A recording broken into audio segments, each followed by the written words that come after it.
सादर नमस्कार।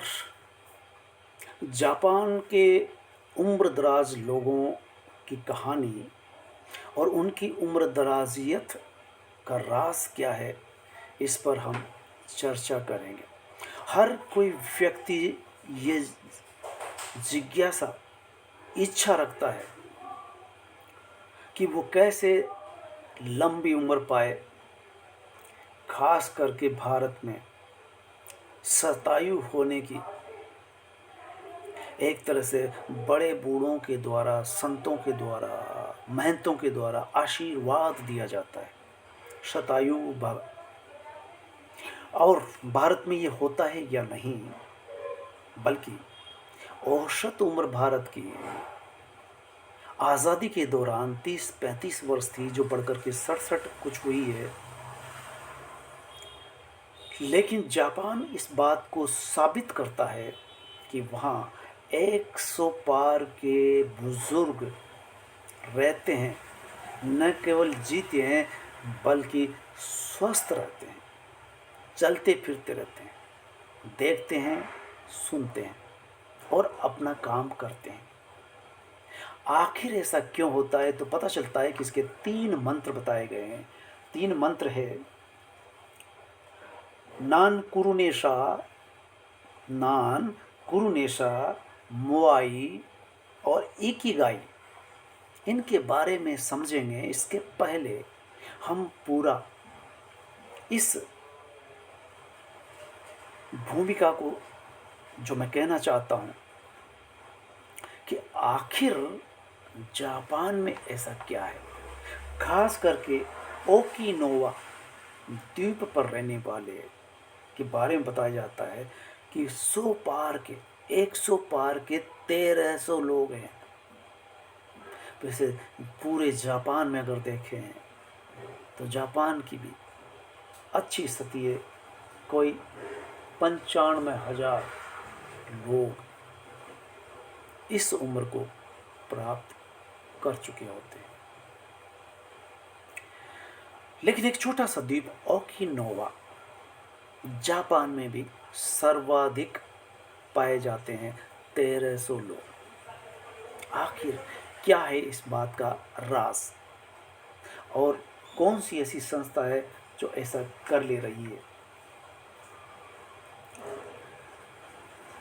तो लंबी उम्र का राज जाने के लिए पता चलता है कि 91 वर्ष के डॉक्टर मकोतो सुजुकी से जानकारी मिली कि उन्होंने इस बात के लिए, इस चीज़ के रहस्य के लिए 3 मंत्र बताए। इन 3 मंत्रों पर आने से पहले ये बता दें कि वो चीफ डायरेक्टर रह चुके हैं, जो इन उम्र दराज लोगों का बायोडाटा रखते हैं, रिसर्च करते हैं और जानकारी जुटाते हैं। इनको सेनेटोरियन स्टडी सेंटर में रह कर के, चीफ डायरेक्टर रह कर के काम किया, इसलिए इनको और अधिक अनुभव हुआ। इसी आधार पर ये सारी रिपोर्ट तैयार हुई।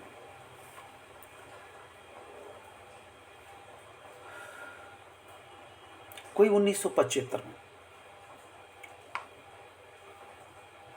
ओकिनावा में 32 लोग थे जो 100 पार के थे। तब ये स्टडी सेंटर बना और ये चीफ डायरेक्टर बनाए गए, जो आज 32 से बढ़कर के 1300 हो गए हैं। और जापान में बताया गया कि 95,000। और दूसरे आश्चर्य की बात तो यह है कि इनमें सर्वाधिक महिलाएं हैं, और ये सभी देशों का महिलाओं की बायोलॉजिकल एक विशेष रहस्य है कि वो पुरुषों से ज़्यादा जीती है, जो हर देश में ऐसा होता है। जापान में भी 90% महिलाएं 100 पार कर पाती है। 100 पार करने वाली महिलाएं, यानी पुरुष केवल 10% ही है जो 100 पार कर पा रहे हैं। महिलाएं ज़्यादा जीती है पुरुषों से। ये हर देश की कहानी है और जापान भी इसमें खरा उतरता है। 100 साल के बाद भी ऐसे लोग जो सुन सकते हैं, देख सकते हैं और अच्छी तरह से बोल सकते हैं, ठीक से चल सकते हैं। ओकिनावा द्वीप के लोगों का जीने का एक खास तरीका है। क्या है वो खास तरीका? उनकी खास सोच। और ऐसी सोच जिन भी लोगों की होती है, जिस भी समाज में होती है, जिस भी देश में होती है, जिस भी जाति धर्म में होती है, वे लोग बाकायदा लंबा जीते हैं। मैं भी कह सकता हूँ कि मेरे दादाजी जो 90 पार के होकर के गुजरे मेरी आंखों के सामने, और मैंने देखा कि दादाजी मस्त मौला थे, कबीरपंथी थे। एक लक्ष्य था। वो उस ज़माने में गाँव में पढ़ने का माहौल, या कहें कि शिक्षा अर्जित करने का भी एवरेज कम से कम था। उस ज़माने में किताबें बाई पोस्ट मंगा करके गोरखपुर, यहाँ तक कि बाराबंकी से पारक प्रकाश उनके पास आता था, और कबीर के कई ग्रंथ उनके पास थे जिनका वो पाठ किया करते थे दोपहर में बैठ करके। और उन्होंने बहुत पहले कह दिया था कि रमेश, तुम रामायण पढ़ोगे 5 दुआ रोज़ और मैं सुनूंगा। मैं आज समझ रहा हूँ कि शायद 5 दोहे वो रामचरितमानस के मुझसे सुनते थे। इससे ये हुआ कि एक नई उम्र का पोता में भी वो बीजारोपण कर रहे थे एक महाकाव्य, महागाथा को समझने सुनने की। और बीच बीच में कई चौपाइयों के अर्थ सुनने के बावजूद भी वो बीच में ठहरा करके मुझसे कहते हैं कि इस बात का मतलब ये होता है, इस चौपाई का अर्थ ये होता है। अर्थ बता देने के बावजूद भी वो फिर पुनः व्याख्या करते थे। मैं उन दादाजी को नमन करता हूँ कि वो व्याख्या करते थे, और उन्हीं का आशीर्वाद रहा होगा कि मैं महाविद्यालय में व्याख्याता हो सका। और यही कारण है कि सेवानिवृत्ति के बाद भी मैं आज वीडियो के द्वारा जन सामान्य से रूबरू हूँ। रविवार पाठशाला के बारे में मैं थोड़ी देर में बताऊँगा। कोई 1 दर्जन से अधिक वीडियो रविवार पाठशाला का बन चुके हैं। अभी सुनिए जापान के लोगों की कहानी। इससे पहले एक बात और रही कि दादाजी की माँ जी जो 95 या 100 साल की थी, चलती फिरती थी, मुझे उंगली पकड़ करके वो चलाती थी, खेत तक ले गई थी। ये मैंने आंखों से देखा। मरते दम तक चलती रही लाठी टेक करके। तो ये चलिए जापानी लोगों का ओकिनावा द्वीप में क्या सोचते हैं लोग, क्या विचार रखते हैं लोग, कैसा जीवनचर्या है उनकी। तो वे, उनकी सोच खास रही है, जीवन को उत्साह के साथ जीते हैं, उत्सव की तरह जीते हैं, और अपना काम स्वयं करते हैं। ये चीज़ खुद खाना बनाते हैं। अगर बगीचा है तो उसको मेंटेन रखते हैं, पानी देते हैं, खरपतवार हटाते हैं। कुत्ता अगर है तो कुत्ता को घुमाते हैं। ये सब वो करते हैं उत्साह के साथ, और जीवन को उत्सव की तरह जीते हैं। डॉक्टर मकोतो 90 वर्ष के हैं, फिर भी अपनी गाड़ी अपने हाथों से ड्राइव करते हैं, और डॉक्टर होने के नाते मरीज को देखते हैं उत्साह के साथ, यानी अपना काम करते हैं। आज भी जारी है। और अंग्रेजी नहीं आती है नहीं, तो उसको वो आज भी ट्यूशन लेकर के सीख रहे हैं, यानी सीखने की भी इच्छा बलवती होनी चाहिए, जीवन जीने की कोई प्रेरणा होनी चाहिए जो इनमें होती है। तो वो मूल मकसद ये है कि जीवन में व्यस्त रहें, और व्यस्त रहने के लिए डॉक्टर मकोतो चीफ डायरेक्टर रहे। वृद्धों की इस अवस्था पर या स्वस्थ रहने के राज को जानने, समझने और रिसर्च करने के लिए उस संस्थान पर नया कुछ सीखा जाए, तनाव मुक्त रहा जाए, खुश रहा जाए। ये ओकिनावा द्वीप रहने वाले लोगों की एक तरह की कल्चर है, संस्कृति है। वहाँ महिलाएं टैक्सी चलाती है 70-80 की होकर भी।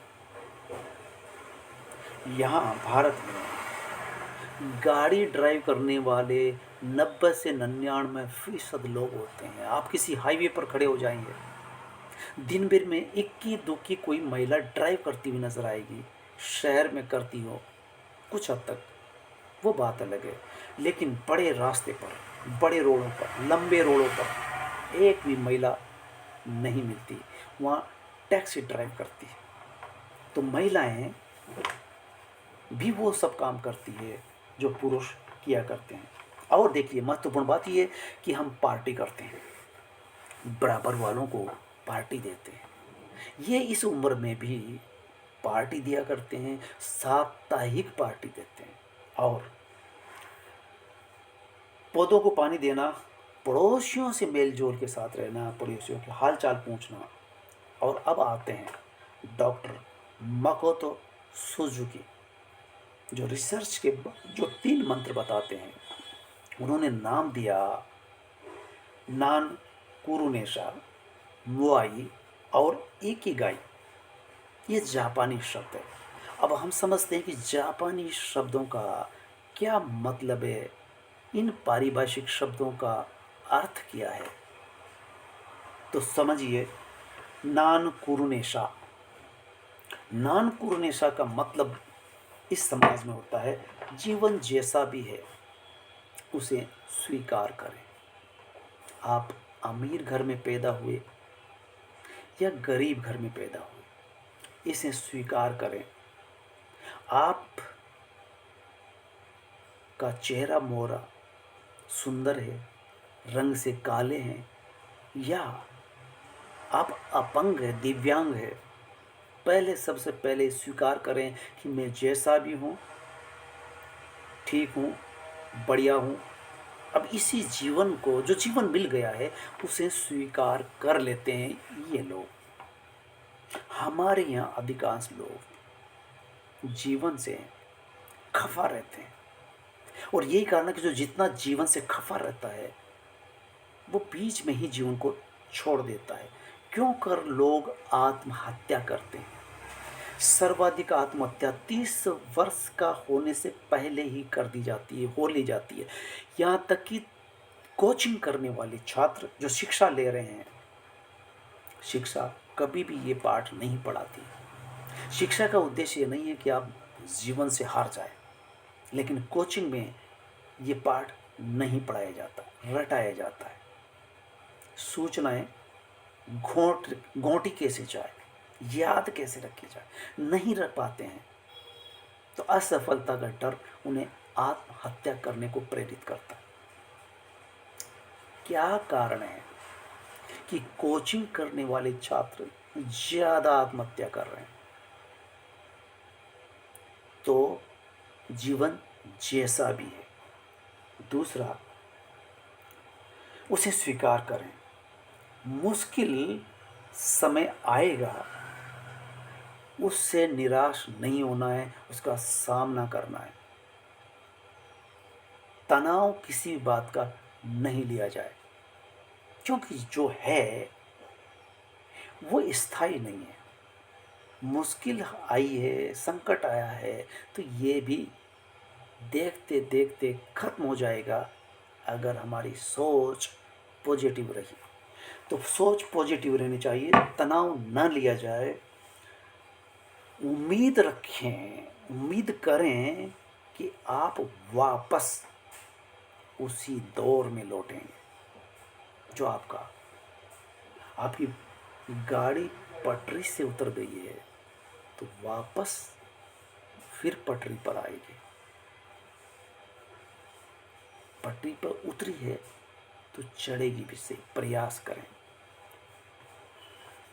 तो मतलब ही निकलता है नान कुरुनेशा का कि जीवन जैसा भी है सबसे पहले उसे स्वीकार करें, तनाव मुक्त रहें, चिंता मुक्त रहें और उम्मीद रखें कि जो भी संकट आया है वो स्थायी नहीं होता, वो भी चला जाएगा। दूसरा आता है मोआई। तो मोआई का मतलब होता है सहयोग। हम सहयोग लें, सहयोग करें, समूह के साथ रहें। दोस्तों का एक छोटा सा ही सही समूह होना चाहिए और दोस्तों की पार्टी समय समय पर होती रहे। अगर किसी के साथ संकट आया है तो उस संकट में उसके साथ खड़े हों ताकि जब आप पर भी संकट आए तो वो आपके संकट में हो, साथ सुरक्षा दें आपको। इसलिए सुरक्षा और सहयोग आपको मिलता रहे, आप देते रहें। एकजुटता का परिचय आप दें, लें। तो एकजुटता भी होनी चाहिए, ऐसा एक समूह होना चाहिए। इसे कहा गया मोआई। और तीसरा और अंतिम मंत्र दिया है इकिगाई। इकिगाई, इकिगाई मतलब जीवन जीने की प्रेरणा। आखिर आप क्यों जी रहे हैं, किस लिए जी रहे हैं, किसके लिए जी रहे हैं। आज जब तक आपका कोई ऊंचा उद्देश्य न हो, आप चोरी कर रहे हैं, डकैती कर रहे हैं, अत्याचार कर रहे हैं, ये कोई जीवन का उद्देश्य नहीं। जीवन का उद्देश्य ऊंचा होना चाहिए, मानवता के लिए होना चाहिए। आप दूसरों का भला कर रहे हैं, आपके अंदर करुणा है। करुणा शब्द से याद आता है बुद्ध की वो सारा सारा दर्शन और विपश्यना। तो जीवन जीने की प्रेरणा होनी ही चाहिए, मकसद एक होना चाहिए। और जो जिम्मेदारी है परिवार की, वो पारिवारिक की जिम्मेदारी भी निभाई जानी चाहिए बाकायदा, सहर्ष, मेहनत के साथ। और सीखने की प्रवृत्ति जिंदगी रहनी चाहिए कि आप जो भी चीज़ नहीं आई है उसके प्रति लालायित रहें, जिज्ञासु रहें और जानने की इच्छा। पौधों में पानी ही दे।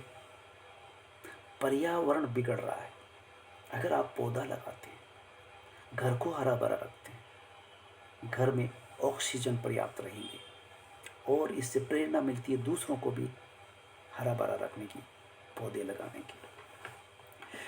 तो ये था जापान के ओकिनावा द्वीप के रहने वाले 100 वर्ष पार करने वाले वृद्धों के जीवन का राज, स्वास्थ्य का राज। वो क्यों कर इतना लंबा जीते हैं, क्योंकि वो जीवन को उत्सव की तरह लेते हैं। और जो भी मोती कुंज में इन वीडियो को देखते हैं तो एक श्रृंखला है रविवार पाठशाला की। अब मैं बता दूं कि रविवार पाठशाला में जो विचार लेखकों के, दार्शनिकों के, विचारकों के जो अपने जीवन का अनुभव रचनाओं में देते हैं, वो रचनाओं के खास विचार रविवार पाठशाला में, दैनिक भास्कर में रविवार के दिन ऐसे विचारकों, लेखकों, दार्शनिकों के विचार आते हैं, सूत्रबद्ध रूप से आते हैं। मैंने 6 महीने पहले रविवार पाठशाला आरंभ की थी, शायद इसीलिए कि जो कोई रविवार के दिन उस अखबार को ठीक से पढ़ लेते हैं, वो भी अगर चाहें कि हम दोबारा पढ़ना चाहें तो आप रविवार पाठशाला खोलिए और आप उसको सुनिए। महज 15-20 मिनट में आपको रविवार पाठशाला में दार्शनिकों के, विचारकों के, लेखकों के विचार पुनः ताज़ा हो जाते। और जो नहीं पढ़ पाते अखबार, उनको भी रविवार पाठशाला मुहैया कराती है। क्या है रविवार पाठशाला में? तो देखिए, रविवार पाठशाला के पाठक लगातार सुन रहे हैं, वो समझ गए होंगे कि मुख्य जोर सकारात्मकता पर मिलता है, तनाव मुक्त जीवन पर होता है, बेवजह चिंता न करना, दूसरों का सहयोग करना, दूसरे के प्रति करुणा जगाना, व्यस्त रहना, मस्त रहना, और जीवन का कोई मकसद होना, चलते रहना। फालतू दिमाग शैतान का घर होता है, ये हमारे यहाँ कहावत चलती है। और लोग बड़े बूढ़े पहले कह गए, इसलिए मेहनती व्यक्ति सभी के लिए प्रिय होता है। तो मेहनत करना तो कभी नहीं छोड़ना। फालतू गफबाजी करना, दूसरों की चुगलियाँ करना, ये बतकई का बतरस जिसे कहते हैं, उसमें अपना समय बर्बाद करना उचित नहीं है। और रविवार पाठशाला के माध्यम से हम गौतम बुद्ध को सुन चुके हैं, ओशो को सुन चुके हैं, और इस आगामी रविवार पाठशाला में चार्ली चैपलिन बहुत बड़े कलाकार रहे, एक्टर रहे। बिना बोले वो जो बात कहते हैं, जो मैसेज देते हैं, उस पर आप सुनेंगे। वो भी बात घूम फिर के जापान के ओकिनावा द्वीप में जो 100 साल तक जीते हैं लोग, उनका राज, जिस राज में छुपा है, वो राज रविवार पाठशाला में आप लगातार सुन रहे हैं। धन्यवाद। जय हिंद।